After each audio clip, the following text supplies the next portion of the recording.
넘치기보다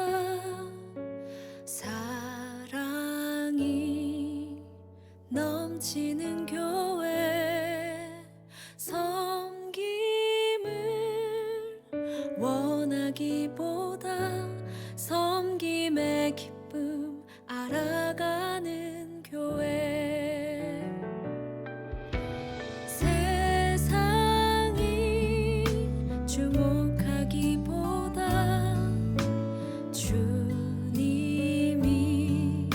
주목하는 교회, 화려한 겉모습보다 중심이 주를 향한 교회. 주님이 피로 사신 아름다운 교회. 정확한 통계인지는 알 수 없지만 우리나라의 교회 수가 편의점 수보다 많다라는 이야기를 합니다. 실제로 2017년에 조사한 바에 따르면 기독교 관련 단체가 5만 5천 개가 넘고요. 그리고 이 숫자는 편의점 수보다 많습니다. 기독교 관련 단체가 다 교회는 아니겠죠. 그래도 그만큼 많다라는 것은 우리가 알 수 있고 실제로 밖에 나가봐도 그렇습니다. 제가 지금 교회라는 표현을 쓰고 있긴 하지만 더 정확한 표현은 교회 건물이나 예배당 정도가 될 텐데요. 이제 교회를 오늘날은 그런 개념으로도 쓰니까 그냥 언어적인 허용이다라고 이해하고 넘어가면 좋을 것 같습니다. 어쨌든 실제로 사람들이 많이 모여 있는 곳을 가면은 어김없이 그곳에는 교회 건물이 있습니다. 왜 교회는 건물을 가지고 있을까요? 절처럼 산속에 있는 것도 아니고 이렇게 사람들이 많이 모여 있는 그런 곳에 마치 공연장처럼 아니면 연설장처럼 이렇게 사람들이 많이 들어갈 수 있는 그런 건물을 왜 가지고 있을까요? 이유는 간단합니다. 사실 제가 드렸던 질문 속에 이미 답이 있기도 한데요. 모일 장소가 필요해서 그렇습니다. 세상에 있는 종교들을 보면 대부분 개인을 많이 강조를 합니다. 그러니까 개인의 선행이랄지 참선이나 명상 그런 것들을 많이 강조를 하죠. 그래서 모든 종교단체가 교회처럼 이런 건물을 가지고 있는 것은 아니에요. 절에 사람들이 가기는 하는데 꼭 모이기 위해서 가는 것은 아니죠. 어떤 종교의 신도들이 집단 행동 같은 것을 하기도 하지만 대개는 우리처럼 교회처럼 정기적으로 계속해서 모이는 것을 그렇게 강조하지는 않습니다. 교회 건물은 또 신전의 그런 개념하고도 또 달라요. 하나님의 십계명을 통해서 어떠한 형상으로도 하나님의 모습을 만들지 말라라고 명령을 하셨고요. 그리고 그것은 오늘날에도 동일하게 적용할 수 있는 명령입니다. 예배당은 하나님을 예배하는 장소이기는 하지만 하나님은 영이셔서 우리는 어느 곳에서든지 예배를 할 수 있고요. 또 그래야 하기도 합니다. 교회가 건물을 필요로 하는 가장 중요한 이유는 교회가 모여야 하기 때문에 그런 겁니다. 건물 값도 비싸고 전세도 비싸고 월세도 비싼데 왜 교회는 이렇게 모이려고 할까요? 사도행전을 보시면 이미 교회가 처음 시작됐을 때부터 교회는 모였다라는 것을 우리가 알 수 있습니다. 사도행전 2장 46절, 47절을 보시면 날마다 마음을 같이하여 성전에 모이기를 힘쓰고 집에서 떡을 떼며 기쁨과 순전한 마음으로 음식을 먹고 하나님을 찬미하며 또 온 백성에게 칭송을 받으니 주께서 구원받는 자를 날마다 더하게 하시니라. 처음 교회가 시작됐을 때부터 이 교회는 모이기를 힘썼습니다. 요 사도행전 2장 46절에서만 그랬던 것이 아니라 전반적으로 사도행전을 계속해서 읽어보면은 교회가 계속해서 모였다라는 것을 우리가 알 수 있습니다. 이후에 이 교회가 처음 시작된 이후에 복음이 온 땅에 퍼져갔고요. 구원받는 사람들이 계속해서 늘어갔습니다. 그리고 구원받은 사람들은 모였습니다. 각 지역에 모였고요. 그들을 그 지역의 교회라고 불렀습니다. 교회는 단순히 그 지역에 있는 그냥 그리스도인들을 지칭하는 그런 표현이 아니었던 거죠. 그들의 모임을 지칭하는 표현이었습니다. 약간의 시간이 지나고 나서 히브리서의 저자는 이렇게 말하기도 했습니다. 히브리서 10장 25절 보시면 모이기를 폐하는 어떤 사람들의 습관같이 하지 말고 오직 권하여 그날이 가까움을 볼수록 더욱 그리하자. 계속해서 모여야 한다, 모이기에 힘써야 한다라는 것을 강조를 하고 있는 거죠.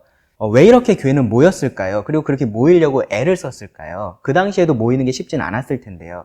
이 주님의 명령인 가서 모든 민족을 제자로 삼아라 라는 것을 생각해 보면은 모이는 것보다 흩어지는 게 더 효과적이고 더 나을 것도 같은데 교회는 왜 그렇게 모이려고 했을까요? 지금 이 질문을 이 코로나 시대에 세상이 교회에게 던지고 있습니다. 왜 그렇게 모이려고 하냐라는 거죠. 예배 본다라 그러는데 그건 집에서 온라인으로도 충분히 할 수 있지 않냐? 왜 굳이 모여서 해야 된다라고 그러냐라고 묻고 있습니다.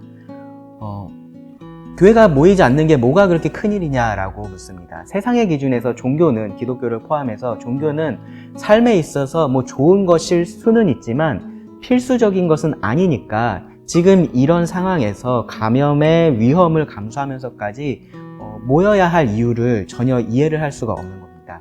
세상에서 볼 때 교회는 교회의 모임은 단순히 집회 그 이상은 아닌 거죠. 삶에 있어서 필수적이지도 않은 이런 집회를 하려고 하는 이유를 알지 못합니다. 그러니까 그것을 너네 장사하려고 그러는 거 아니냐라고 하면서 뭐 돈하고 연결지어서 생각하는 것도 사실 그렇게 이상한 일은 아닙니다. 어쩌면 이런 비슷한 질문을 교회 안에 성도들도 던지고 있을지도 모릅니다. 그동안은 몰랐었는데 이렇게 좀 지내보니까 이것도 나름대로 괜찮다라고 생각을 하고 있을지도 모릅니다. 어차피 신앙생활이라는 것은 하나님과 나 사이의 1대1의 관계가 핵심이고 가장 중요하고 교회라는 것은 그것의 약간의 보조적인 역할 정도였으니까 모이지 않는다고 해서 그게 나에게 큰 문제가 되지 않는다라고 생각할 수도 있습니다. 혹은 그동안의 교회 일 때문에 주말에도 제대로 쉬지 못하고 그랬었는데 지금은 이제 그런 게 없어졌으니까 좀 편하고 일요일에도 아침부터 일어나서 분주하게 막 애들 준비시키고 그러면서 맘상하고 그럴 것도 없이 10시 30분부터 딱 12시까지 영상으로 예배만 드리면 되니까 좋다라고 생각할지도 모릅니다. 심지어 그 시간에 하지 않아도 되죠. 영상이라는 것은 항상 남아있으니까 나중에 언제든지 그 영상을 통해서 예배할 수 있다라고 생각하면 시간 활용이라는 것이 훨씬 더 좋아지기도 했습니다. 지금 이러한 때에 과연 교회가 모여야 될까요? 교회가 다시 모여야 할까요? 이렇게 온라인으로 서로 얼굴도 볼 수 있고요. 말씀도 들을 수 있고 모여서 하던 일들 어느 정도 대체할 수 있는 수단들이 있는데 어떤 면에서는 더 나은 것들도 있는데 굳이 힘들게 우리가 모여야 될까요? 예배를 드리지 말라라고 말하고 있는 상황도 아니고 종교를 억압하고 있는 것도 아닌데 비대면으로 할 수 있고 충분히 종교의 자유를 가질 수 있는데 뭐가 문제일까요? 교회가 꼭 다시 모여야 되는 걸까요? 결론부터 말씀드리면 교회는 다시 모여야 합니다. 교회는 모여야 교회입니다. 교회의 본질과 교회의 기능적인 측면에서 함께 이 부분에 대해서 생각해 보겠습니다. 먼저 교회의 본질적인 측면입니다. 교회가 장소나 건물이 아니라 사람을 의미한다는 걸 여러분들 잘 알고 계실 겁니다. 그런데 교회는요, 단순히 사람만을 의미하는 것도 아닙니다. 예수님께서 처음 내가 이 반석 위에 내 교회를 세우겠다라고 말씀하신 그 이후로 교회는 성도 한 사람을 의미한 적이 없습니다. 그러니까 엄밀한 의미에서 누구도 내가 교회야, 네가 교회야 라고 말할 수는 없다는 거죠. 교회는 개인이 아니라 무리, 공동체의 개념입니다.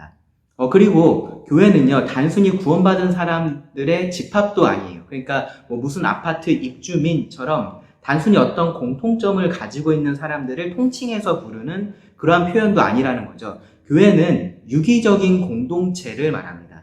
무슨 말이냐면 서로 연결되어 있어야 된다는 거고요. 그리고 연결되어 있어서 서로 영향을 주고받는 그러한 것이, 그러한 공동체가 교회다라는 겁니다. 그런 무리가 교회입니다. 그리고 교회는 이런 본질을 지킬 수 있게 하기 위해서 모이는 겁니다. 실제적으로 만나는 겁니다. 먼저 교회를 의미하는 단어 에클레시아에 대해서 생각을 해보겠습니다. 이 단어를 교회라는 의미로 예수님께서 처음 사용을 하셨죠. 근데 이 단어를 예수님께서 만들어내셨거나 그런 것은 아니에요. 본래 무리를 의미하는 단어로서 사용이 되고 있었던 그러한 말입니다. 그런데 이 에클레시아는 본래는 불러낸 무리라는 의미가 그 안에 있었기 때문에 예수님께서 의도하셨던 이 교회를 표현하기에 아주 적합한 단어였죠. 그래서 예수님께서 그것을 사용하셨을 텐데요. 무리는 어떤 특징을 공유한 사람들을 말합니다. 근데 교회는 세상 가운데서 특별히 하나님께서 불러내신 그러한 사람들의 무리를 의미를 하죠. 그래서 에클레시아라고 불리기에 아주 적합했던 겁니다. 그런데 이 성경을 보시면 이 부르심에 대해서 개인적인 부르심도 있지만 분명히 공동체적인 교회로서의 부르심도 있다라는 것을 우리가 알 수 있습니다. 이 둘이 분리되어 있지를 않아요. 창세전에 하나님께서 우리를 선택하셔서 부르셨다라고 말할 때 그 부르심에는 우리를 교회로서, 이 교회라는 공동체로서의 부르심도 포함이 되어 있습니다. 사도 베드로는요, 성도들의 부르심에 대해서 이렇게 표현을 했는데요. 베드로전서 2장 9절 10절에 보시면 그러나 너희는 택하신 족속이요 왕 같은 제사장들이요 거룩한 나라요 그의 소유가 된 백성이니 이는 너희를 어두운 데서 불러내어 그의 기이한 빛에 들어가게 하신 이의 아름다운 덕을 선포하게 하려 하심이라. 너희가 전에는 백성이 아니더니 이제는 하나님의 백성이요 전에는 긍휼을 얻지 못하였더니 이제는 긍휼을 얻은 자니라. 여기 베드로가 사용한 표현들을 보시면 족속이라고 말을 하고 있고요. 제사장들이라고 말하고요. 나라라고 표현을 하고 백성이라고 말합니다.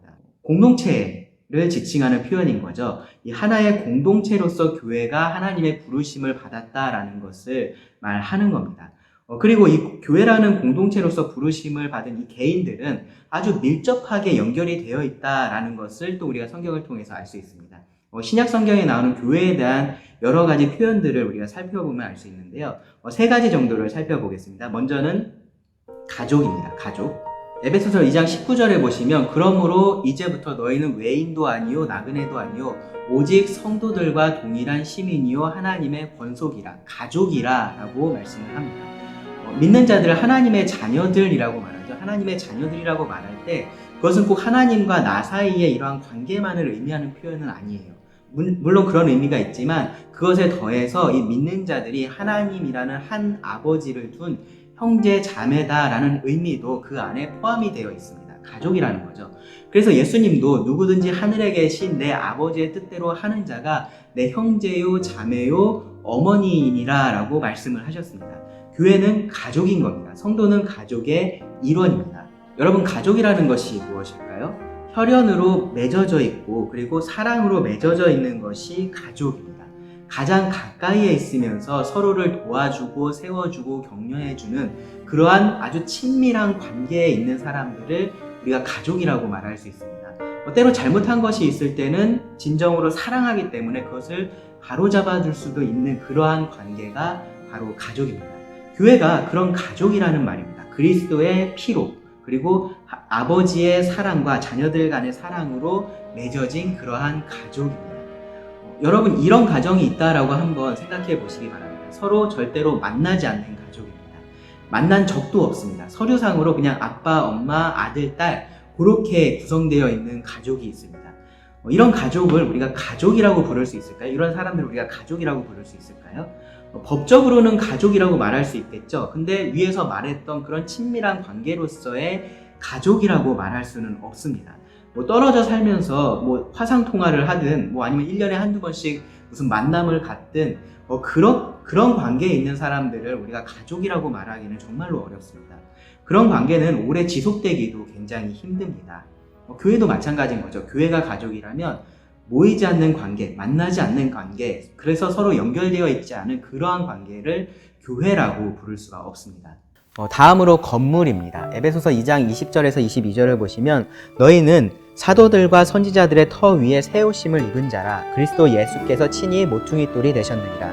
그의 안에서 건물마다 서로 연결하여 주 안에서 성전이 되어가고 너희도 성령 안에서 하나님이 거하실 처소가 되기 위하여 그리스도 예수 안에서 함께 지어져 가느니라 라고 말씀합니다. 성도들 한 사람 한 사람이 이 건축에 필요한 재료들이고요. 하나님은 그리스도를 기초에 두고 이 하나님이 거하시는 집을 지으십니다. 그리고 그 집을 교회라고 하십니다. 보이지 않는 우주적인 교회도 그렇지만 그 모형인 지역 교회도 그렇습니다. 지역 교회에 속한 이 성도들은 함께 하나님의 집으로 지어져 가고 있는 겁니다. 하나님께서는 구약에서는 성전을 통해서 성막을 통해서 하나님의 임재, 이 거룩한 임재를 나타내셨는데요. 오늘날에는 이 교회를 통해서 그렇게 하신다라는 거죠. 성도들 개개인을 통해서도 하나님은 그렇게 하시지만 그들의 모임인 교회를 통해서도 그렇게 하고 계신다라는 겁니다. 여러분, 건축이라는 것은 이 필요한 자재를 적절한 위치에 이렇게 배치하는 일이다라고 볼 수도 있습니다. 이 자재 자체는 사실 별것 아닐 수 있잖아요. 시멘트, 벽돌, 나무 그러한 것 자체는 별것 아닐 수 있는데 이것들이 적절한 위치에 놓여지고 서로 다른 자재들과 연결이 되면 건물로서 아주 중요한 역할을 합니다. 교회가 그런 건물과 같다라는 겁니다. 성도 한 사람 한 사람이 그렇게 모여서 적절한 위치에서 제 역할을 할 때 교회는 공동체로서 하나님의 임재를 이 세상 가운데 나타낼 수가 있습니다. 모이지 않을 때 우리는 개인의 삶을 통해서 그렇게 하겠죠. 그리고 모여서도 그렇게 해야 하고요. 또 그렇게 하기 위해서 모여야 합니다. 다음으로 몸인데요. 몸. 에베소서 4장 15절에서 16절을 보시면 오직 사랑 안에서 참된 것을 하여 범사에 그에게까지 자랄지라. 그는 머리니 곧 그리스도라. 그에게서 온몸이 각 마디를 통하여 도움을 받음으로 연결되고 결합되어 각 지체의 분량대로 역사하여 그 몸을 자라게 하며 사랑 안에서 스스로 세우느니라 라고 말씀합니다. 교회는 그리스도의 몸입니다. 여기 말씀에서도 반복해서 강조하는 것처럼 몸은 머리에 붙어 있어야 되고요. 그리고 서로 연결되고 결합되어서 각자의 역할을 하는 것으로서 기능을 하게 되어 있습니다. 여러분, 우리 몸을 한번 생각해 보시기 바랍니다. 이 연결이 끊어지면 어떨까요? 우리 지체 사이에 연결이 끊어지면 어떨까요? 아주 심각한 문제가 생기죠. 이 연결이 느슨한 경우는 어떨까요? 인대가 늘어나거나 근육이 약해지거나 관절이 빠지거나 그러한 일들이 생겨서 이 연결이, 우리 지체 사이에 연결이 느슨해지면 몸은 정상적으로 기능을 할 수가 없습니다. 몸의 각 지체는 각자 자신의 역할을 하는 것이 중요하지만 그것뿐만 아니라 각 지체들이 서로 잘 연결되어 있는 것, 아주 강하게 결속되어 있는 것, 그것이 아주 중요합니다. 교회는 그리스도의 몸으로서 각 성도가 각자의 은사에 따라서 섬기면서 머리 대신 그리스도의 뜻을 이 땅에서 이루어가죠. 이 성도들이 가진 그 은사를 각자의 삶의 터전에서 사용할 수도 있을 겁니다. 하지만 그것으로 우리의 사명을 다할 수는 없습니다. 교회는 함께 연결되어서, 함께 결합되어서 주님의 명령에 따라서 움직여야 합니다. 그리고 이 연결은요, 느슨하게가 아니라 아주 강하게 되어 있어야 합니다. 이 역시 우리가 모일 때에 가능한 것입니다. 여기까지 말씀을 정리해 보겠습니다. 교회는 본질적으로 모임입니다. 모임, 유기적인 공동체입니다. 이 말은 교회는 본질적으로 모여야 한다라는 말도 포함을 하고 있습니다. 서로 얼굴을 보며 살아가지 않는 사람을 우리가 가족이라고 하기 어렵고요. 연결되어 있지 않은 건축자재를 우리가 건물이라고 말할 수가 없고, 분리되어 있는 그러한 신체를 살아있는 몸이라고 할 수 없는 것처럼 교회는 모여야지 교회입니다. 그리고 그 모임은 우리가 물리적으로 같은 시간에 같은 장소에 함께 있는 것을 필요로 합니다. 실제의 만남이 필수적이다라는 거죠. 온라인으로 모이는 것이 대안이 될 수는 없습니다. 우리는 몸을 가지고 있는 사람들이어서 그렇습니다. 우리는 이 몸으로 느끼고 경험하는 것이 굉장히 중요한 그러한 사람들입니다. 우리가 그렇게 창조가 되었습니다. 그래서 하나님께서도 우리가 교제하기 원하실 때 자신을 드러내셨잖아요. 우리에게 드러내셨습니다.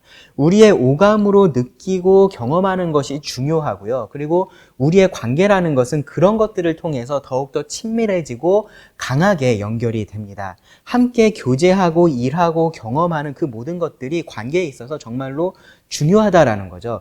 그렇게 하지 않았을 때 우리의 관계는 그만큼 약해집니다. 느슨해집니다. 몸이 멀어지면 마음도 멀어진다라는 말이 있는데 정말로 맞는 말입니다. 지난번에 스마트폰 강의에서도 제가 이런 말씀을 드렸었는데요.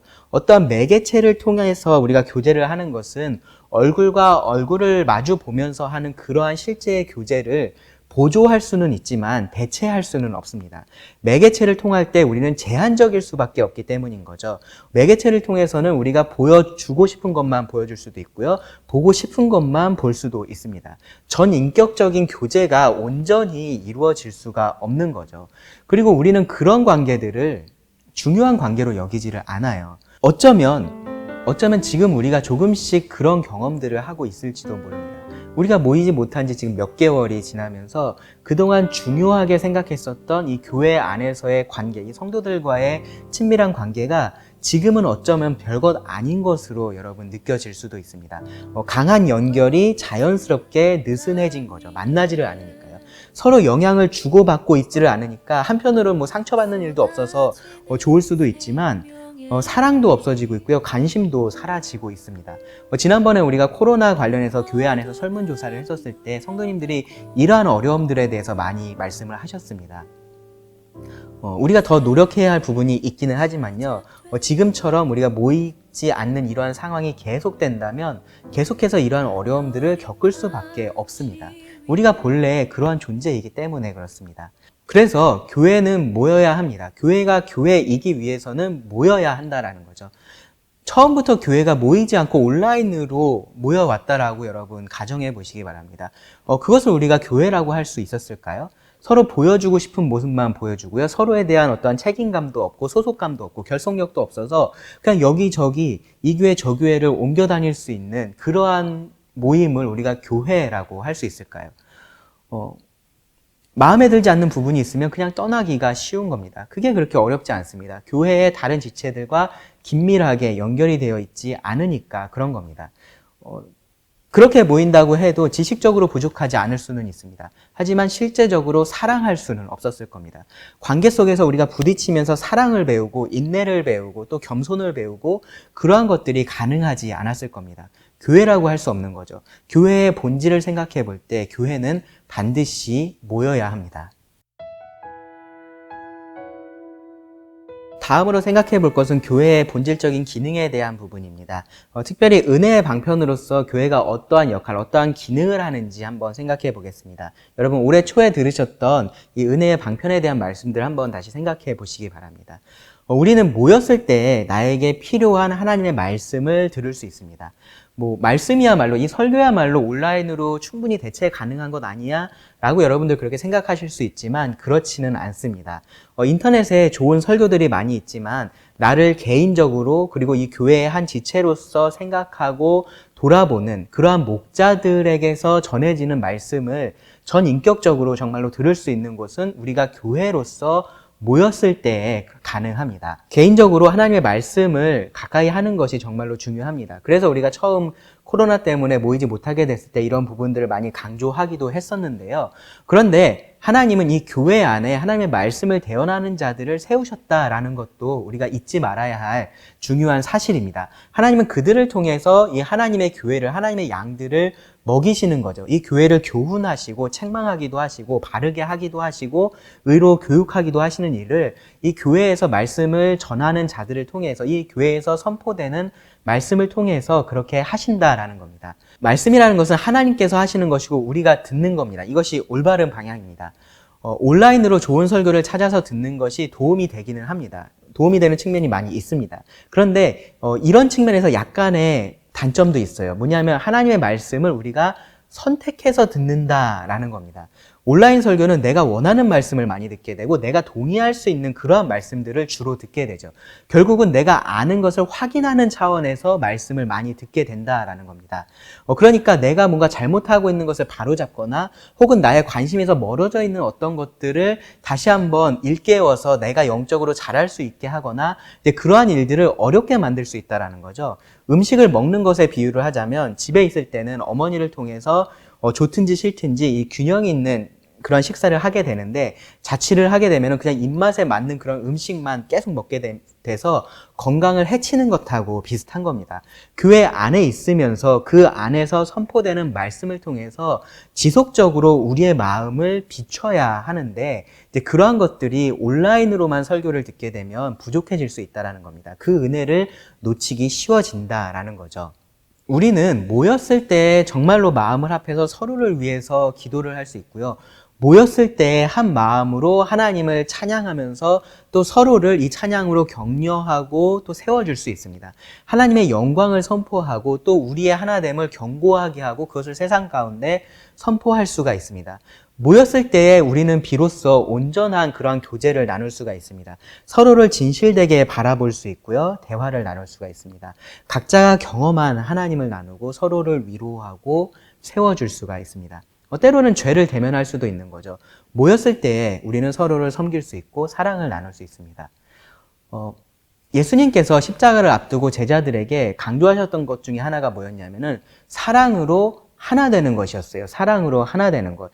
요한복음 13장의 말씀을 보면은 13장 34절 35절을 보시면 새 계명을 너희에게 주노니 서로 사랑하라. 내가 너희를 사랑한 것 같이 너희도 서로 사랑하라. 너희가 서로 사랑하면 이로써 모든 사람이 너희가 내 제자인 줄을 알리라.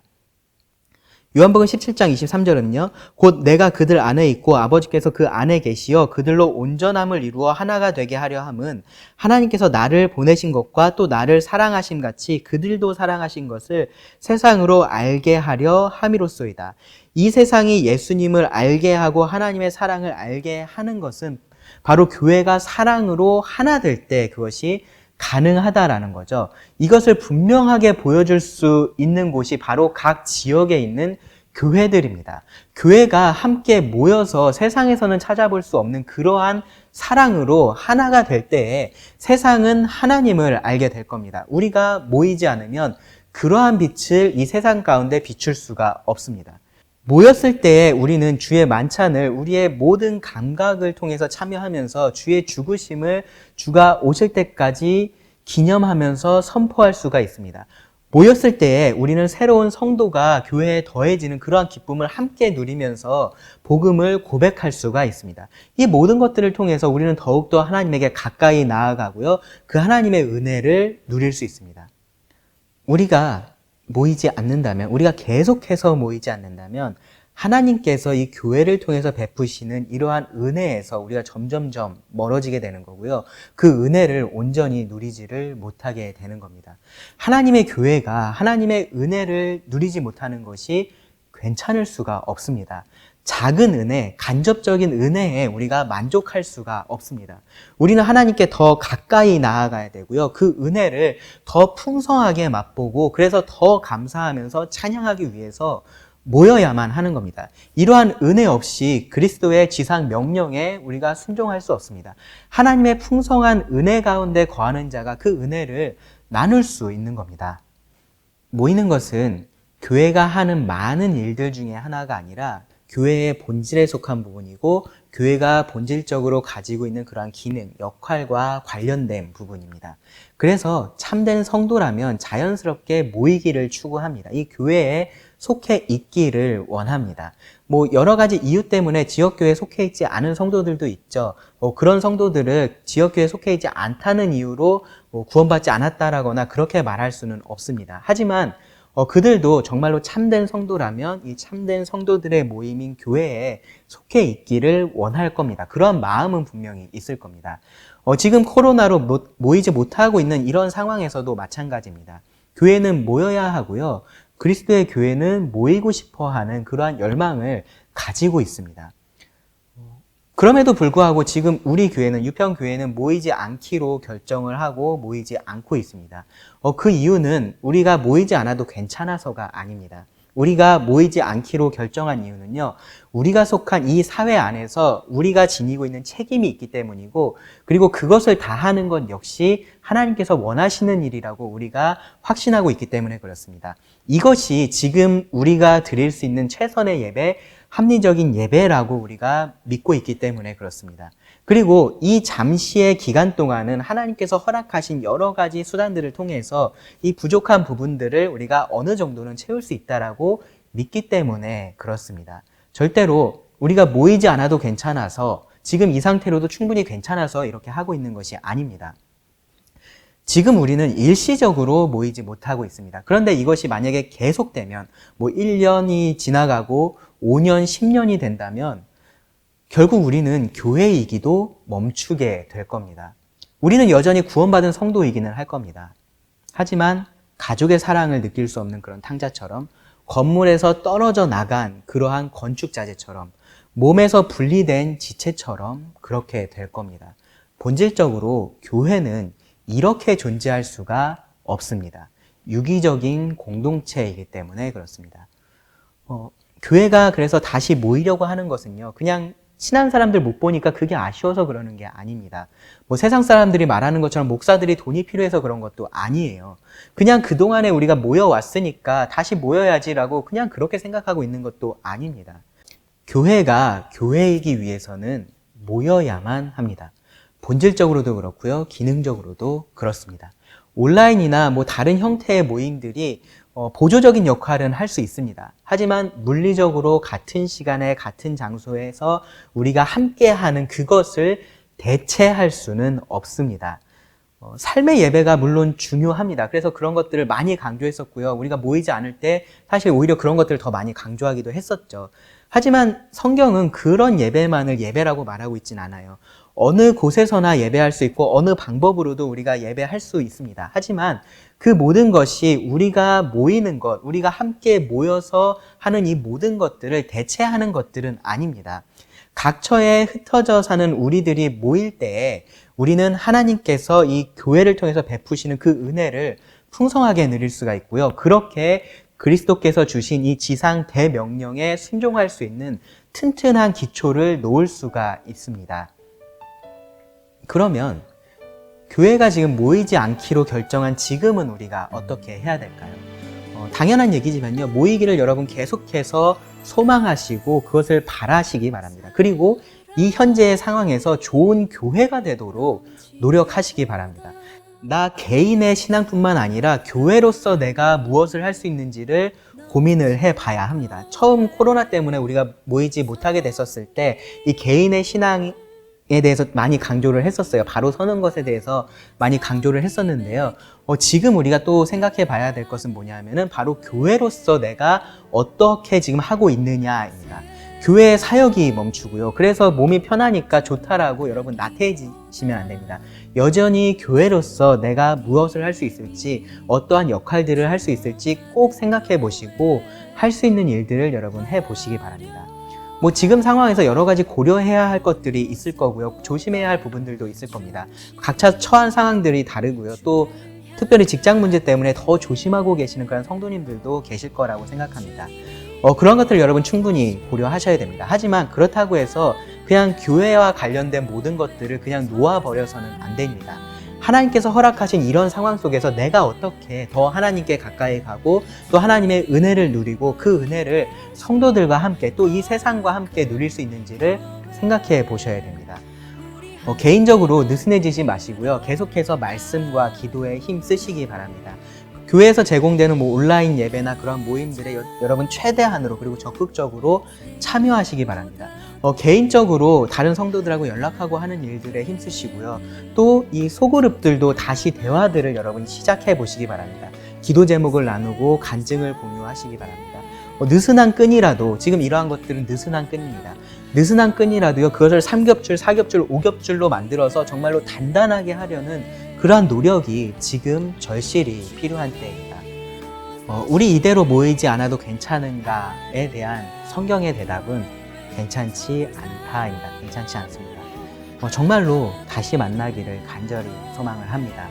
지금은 텅 비어있는 이 유평교회 예배당이 성도님들로 가득 차고요. 하나님의 은혜가 성도님들에게 가득 차서 성도님들의 마음을 가득 채워서 그 은혜가 가까운 이웃들에게 그리고 먼 이웃들에게까지 흘러 넘쳐가기를, 그러한 역사들이 다시금 우리들에게서 계속해서 일어나기를 기도합니다.